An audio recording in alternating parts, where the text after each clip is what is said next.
What's up, Nerdyverse? I'm Daddy Louie, and in this video we are taking a look at a game called Tiny Epic Tactics, so stick around.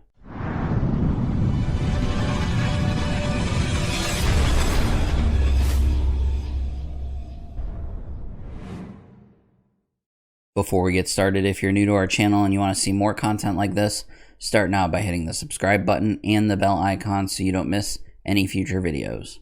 If you are not familiar with Gamelin Games, they make a wide variety of tiny epic games. They are games that have a small footprint, like you see here. This box is not very big, but the games pack a huge punch. There's so much content and goodies thrown into these little boxes. It's kind of crazy. This is actually my first experience with the company and with Tiny Epic Games, and I'm happy to be showing you one of their latest, which is Tiny Epic Tactics. They actually just funded another Kickstarter very recently called Tiny Epic Pirates, which I hope to cover soon. But Tiny Epic Tactics is it's a lot of game in a little box. But is it good? Well, if you'll join me on the table, we will check it out.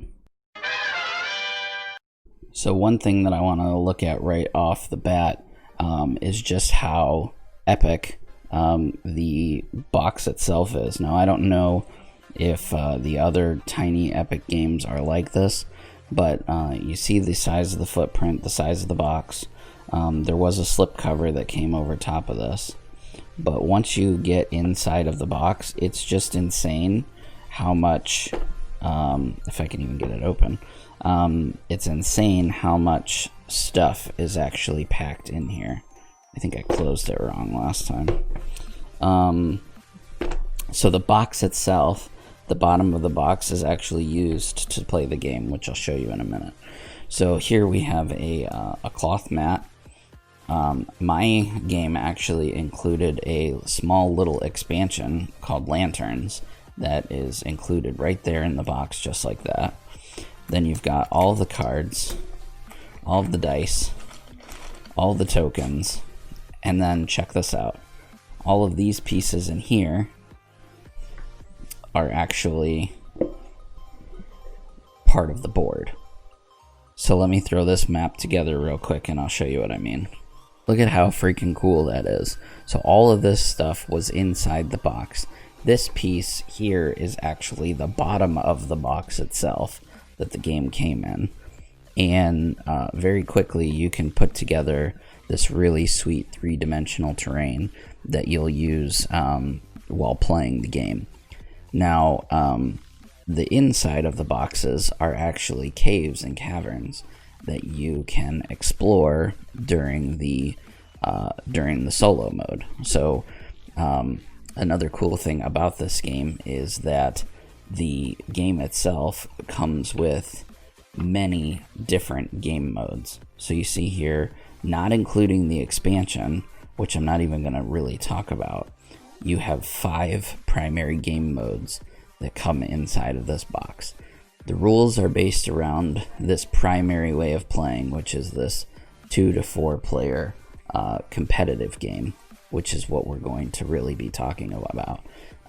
But you can see all the different ways of playing to include a solo adventure, which we will also be taking a look at. Alright, so now I just want to go over real quick the rest of the components that come inside the box. So you have meeples in 4 different colors. The meeples represent the characters that you'll be playing. You've got a fighter, a rogue, a wizard, and a beast. And then you have 3 dice.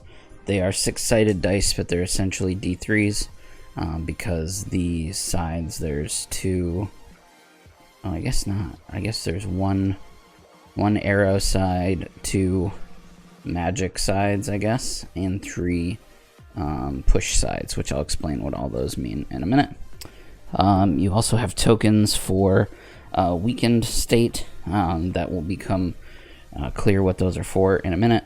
You've got these health, mana, and ammo tokens. There's a bunch of them, and they go on the outside of the character cards, which I'll show you. Then you have tactics cards. These are like little mini missions that you can complete throughout the game. And then you have cards for solo. You've got the crystals that you need and some solo monsters. But we'll go over that when we get to the solo mode. Then you have a control tracker. This is one of the main objectives of the main type of game, the 2 to 4 player competitive. And then you have the characters themselves. So there are, like I said, fighters, wizards, rogues, and beasts. There's 8 of each. These will get shuffled. The decks get shuffled individually, and then you deal 1 to each player of each type, 1 of each type to every player, and that is the character they will use. And then you use these little markers that go on the outside to show, like I said, what your health is and what your ammo's at. And then on the wizard, will show, there'll be a mana tracker as well. So while we're looking at the character cards, there's a few different things that characters can do, and that's represented by the abilities here, as well as some text at the bottom. So this first stat here, this orange stat with the little boot, this is their movement. So when a character uses a move action, they can move the up, down, left, or right, never diagonal. And when you go up a piece of terrain or go up a level, like you would here if you wanted to go up that way, that takes an extra movement point. So for example, this guy has 4. He could go 1, 2, but then he would not be able, and then he could go 3, 4 up here. But if he was here, he wouldn't be able to get up there because he doesn't have enough movement points. So he could go 1, 2, 3, but then he doesn't have 2 more movement points to get up onto this hill here. The second stat here with the sword, that is their melee attack. So all characters can do a melee attack, and the damage that they deal is this number next to it, and these squares underneath here are the amount of dice that you would roll to see if you push back. So for example, let's say my fighter here is fighting this fighter there, and you can fight anybody that's in either your north, south, east, west direction, but you can't fight up or down terrain, and you can't fight diagonal. So if this guy was here, there would be no fighting allowed. So here we would be doing 3 damage in a melee attack. We would take 2 dice and we would roll, and for every one that came up with this red symbol here, you would be allowed to push back. So I got 1, so I could push my enemy back 1 space. And that's how that works. The next stat here is missiles, or arrows. They call missiles in the game a missile attack. In order to do a missile attack, you have to have ammo to spend. So it costs 1 ammo to actually do the attack. And then you roll the amount of dice that it shows. This here is your range. So it does 2 damage, is range 2. So here you could do 1, 2, that would work. And then you would roll 3 dice. And for every arrow symbol that comes up, you need to spend that amount of ammo for the attack to be successful. So I got none, but the attack is still successful. It just didn't cost me any arrows to do. So that's kind of like, good, I guess. That's a good roll. And then down here, this ability, this is a reactive ability. Anytime that someone attacks you, regardless of what type of attack it is, you can react. So this guy here, his react ability is, if taking damage would drop him below 1 health, he stops taking damage at 1. If he's already at 1 when he takes damage, then he is captured. Captured is their way of saying dead. So essentially he always has 1 health, or the ability to stop himself from dying at 1 health, unless he's already at 1, and then in which case he dies. So that's a pretty good ability. Not everybody has one, but that doesn't, even if you don't have a reaction ability, you can still react by doing an attack back, if you will. So the object of the game here is to, once end game has been triggered and the game is ended, you want to be the player with the most victory points. Now there's a couple of different ways that you can score victory points. One is by having surviving players on the board. Another is by capturing your opponent's characters, and you do that by removing their health down to 0. You also gain points by controlling the majority of a control area. And that's actually the first thing that you check at the beginning of your turn. We'll talk about that a little more later because it won't really make sense in the beginning.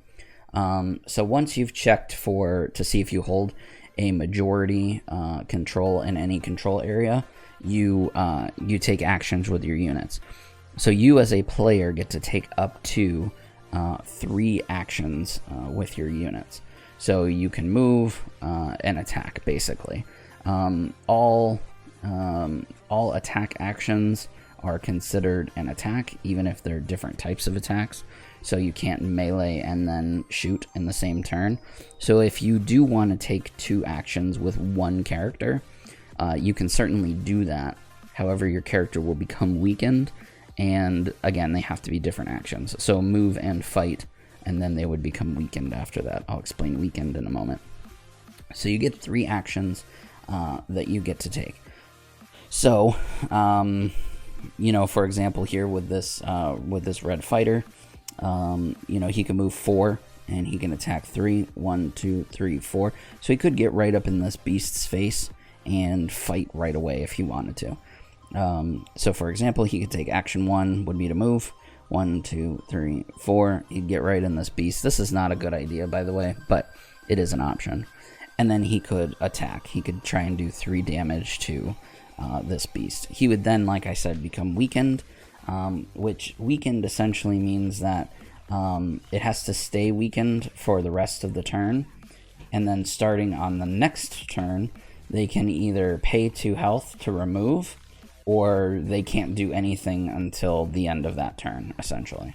They have to just stay weakened until the end of the turn. So it basically locks them down for a turn if they decide to take that extra action. So you take up to 3 actions, moving and fighting. And then once you're done taking your 3 actions, you remove any weakened tokens from any units that didn't take any actions this turn. So you don't get to remove them from any characters that got weakened this turn. It would basically be weakened characters that were weakened last turn. And then you draw a new tactic card. You can always have 2 tactic cards in your hand, and if at any time you have 2 and then you have to draw one, you'd have to choose 1 to discard. These tactic cards are, they're basically little mini missions, like I said, for you. So for example, this one right here, discover a hot spring. It says if you end an ally's movement in a water space. So I can use this if I end one of my characters in a water space, which are all these blue spaces. If I do that, then I immediately restore that ally's health to full. So essentially it allows me to transform one of these water squares into a hot spring, which heals them up. So that's how these tactic cards work. And these are hidden. Your opponent doesn't know what they are. And you can use them anytime that you complete that if. So then after that is complete, and you've drawn a card, discarded down to 2, then you would pass over to your opponent, who would then get to do the same thing. They're going to check majority control. They're going to take up to 3 actions. They're going to remove any weakened tokens from a unit that was weakened the turn prior. And then they're going to draw a tactic card and discard down. So you can see here by looking at the board that it's really colorful and there's all these different symbols and stuff. Well, they actually all do mean something. I don't want to go over it too in depth just because I don't want this video to be super long. But just know that like there's things like cover. If you go through the towns, you can heal yourself up, get your ammo and your mana back. If you go in the water, your movement is restricted a little bit. If you climb up on top of things, movement is restricted. If you get into one of these mountain peaks things here, you have range over the full board, which is pretty crazy. So there's a lot of different things that you can do. These portals where these arrows are, you can go in one and then come out another. For example, like, you know, if I wanted to get up here and get to these guys, I could go, you know, 1, 2, 3, enter, and come out 4 up here, and I'd be right into the fight. So there are different areas of terrain, and the neat thing about it is that on the back of the rulebook, there's a quick reference that tells you everything that you need to know about the terrain. So, like I said, not going to go over it too much more than that. Just know that everything that you do see here on this colorful board does have a purpose, which is really cool. So the last thing that we really need to talk about are these control areas. That's where you see these flag symbols. There's 3 main control areas, or trigger control areas, which is this square here, this square here, and this square right there. They have a flag. It's kind of hard to see in the picture, actually. They have a flag. Actually, it's upside down. They have a flag symbol there, and it's kind of bigger than all the other flag symbols. That lets you know that that's the trigger point that you're looking for in order to activate the control. So the way the controlling an area works, at the beginning of a turn, you check to see if you have the most characters in one of those flagged areas. So this is a flagged area, this over here, and then this up here. If you do, you are allowed to advance the flag 1 step up on the control marker. So once a control marker has been triggered, so let's say turn 2, I make it to the trigger point and I trigger this. On my next turn, if I'm still in that control area and my opponent has nothing, nothing in that area, I can move the flag marker up for that particular zone up 1 round. Now these are not exclusive to me, which means that let's say I'm there next turn again, and then it advances, and then this character comes over here and kills me.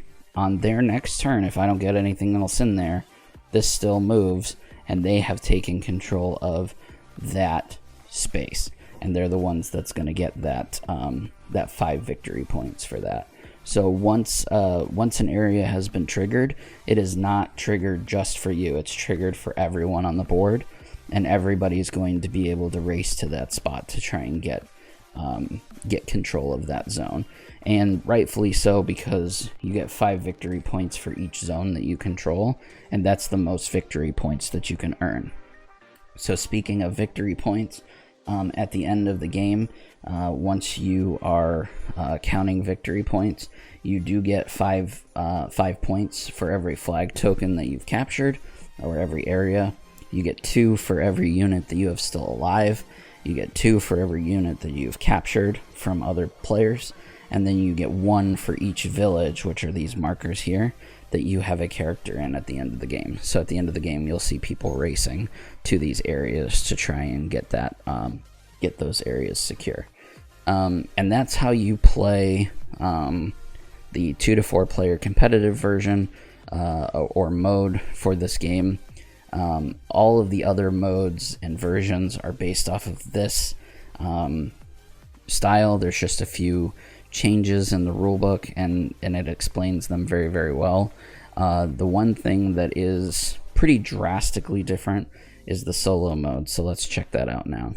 Alright, so in solo mode, you are in a race against time. Your time tracker is right here, where you need to capture all of the crystals, which I have laid out over here on the right side, before this timer runs out, or before the enemy monsters kill your whole team. So a lot of the rules are still the same. You still take 3 actions. Actions still work the same. Here are the things that are different. Obviously, you have an AI controlled monsters here. That's what you use this solo deck to decide where they're going to move and how they're going to attack, and spawning in new ones once you've killed some off. Also, the portals, where I showed you earlier where the arrows are, they no longer teleport you. Instead, what they do is they transform into little mini dungeons, and that is where the crystals are that you need to find. So the rules for them are pretty simple. Once you enter a cave, you immediately flip it over, and you place your crystal on, or your character on whatever square it tells you to put it on. And then once you have moved over the crystal marker, which in this case you can see is right there, you gain that crystal. So I would get this crystal of healing right here. I can immediately get the bonus, which for this one is all allies heal 2, and then you flip it over to your captured side. Once you have captured the 5 primary crystals, you then can go into this big cavern right here, and that is where you get the Crystal of Glory. You must have captured all of the other crystals before you can enter there. There are a few new pieces of terrain on the inside. I'll let you discover what those do inside the rulebook, but essentially that's what you're doing. You're moving around the table, trying to get your allies. I've deployed the red ones here. You can start on opposite sides, into these caves. So, you know, you want to move your guys up into these spaces, into these caves, and then once you're inside, you want to be able to, there's random monsters that you can fight. There's also, like I said, different crystals. This one's the blue crystal up here. And I just really love how they've taken these little cardboard inserts that were part of the box, and they've given them a purpose. Not only are they 3-dimensional terrain that you use when playing in all of the other game modes, but the fact that they then flip inside to become something completely different when playing solo mode is just super innovative. It's really, really cool and unique. The rules for playing solo aren't super complicated. I don't want to get too much into them just because this video has already gotten really long, but just know that once you've learned one mode of play, you can pretty much play all of the modes of play. They're not completely teaching you a brand new game, but they are giving you different options to play. So like the fact that this is completely different, you have to catch these crystals, you know, and then the competitive mode is you're having to go on these flag tokens and capture zones while staying alive and capturing enemy units. And then there's also like a battle mode where they take out these flags and it's literally just a free-for-all death match, which is pretty neat. And then, like I said, you even have this little mini expansion, this lanterns expansion, which literally puts little lantern tokens in all of the villages, and then you with your little followers and little torch icons or torch tokens need to go around and light all the lanterns before the timer runs out. Or that's in solo mode, but yeah, because even this has a solo mode. But yeah, the art is super cool on the cards. The terrain is super cool. And I looked at some of the other Tiny Epic stuff, and I actually have Tiny Epic mechs, which I'll be covering at a later video. But even like the little meeples get inside of the mechs and stuff. It's just super cool. The guys that designed this game, they know what they're doing, and it's a lot of fun. Okay, so that was a lot of game in such a tiny Epic package. As soon as I opened this game up when it was sent to me, I was just blown away by the fact that they've taken all of these cool components and fitted in such a tiny game. The rules are easy to learn. Everything seems pretty balanced as far as I can tell. Everyone that plays it really enjoys it. Minor criticism that I have, which really doesn't affect me, but I could see how another solo gamer out there might be bothered by it.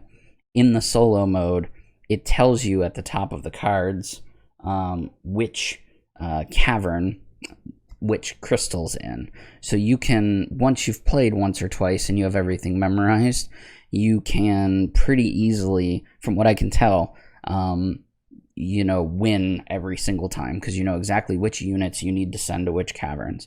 I do wish that there was a way that they could randomize these so that the crystals are in different locations every time, and you don't know, because there's some crystals that can't be captured by, that can only be captured by a mage. Once you know where that is, you're going to send your mage there every time.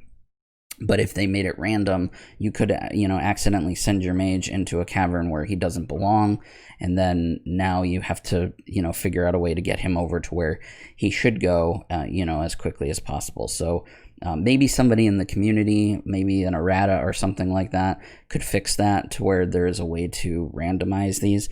Other than that, that's really the only criticism that I have. And again, it really doesn't affect me because I'm probably only going to play this once or twice solo anyway, because I think that the game really shines as a multiplayer game. But again, for the money, this company, like I said, they know what they're doing. They're packing so much content into one little box for such an affordable price. You really can't go wrong. So I highly recommend that you check out this game and all of their other tiny epic games. I will leave links to all of their stuff in the description below. If you enjoyed this video, found it helpful, please give it a thumbs up. Really helps us out a lot. Make sure that you share it with your family, friends, and your nerdy communities. If you have any games that you want to see us cover here on the channel, you can let us know down in the comment section below. I do read them and enjoy interacting with you guys. If you have any videos you want featured on our page, if you'd like to do a collaboration, you can hit us up on one of our social media platforms, Facebook, Twitter, Instagram, at Circle of Nerds. Also, don't forget that we have a podcast, comes out on Tuesdays, called The Cosmic Disaster Show. Season 5 is coming really, really soon. You can find that right here on YouTube or anywhere that you enjoy listening to podcasts. And for an extra bit of love and affection to us here at the Circle of Nerds, please consider checking us out over on Patreon at patreon.com/circleofnerds. Anyway, guys, that's all from me. I will see you in the next video.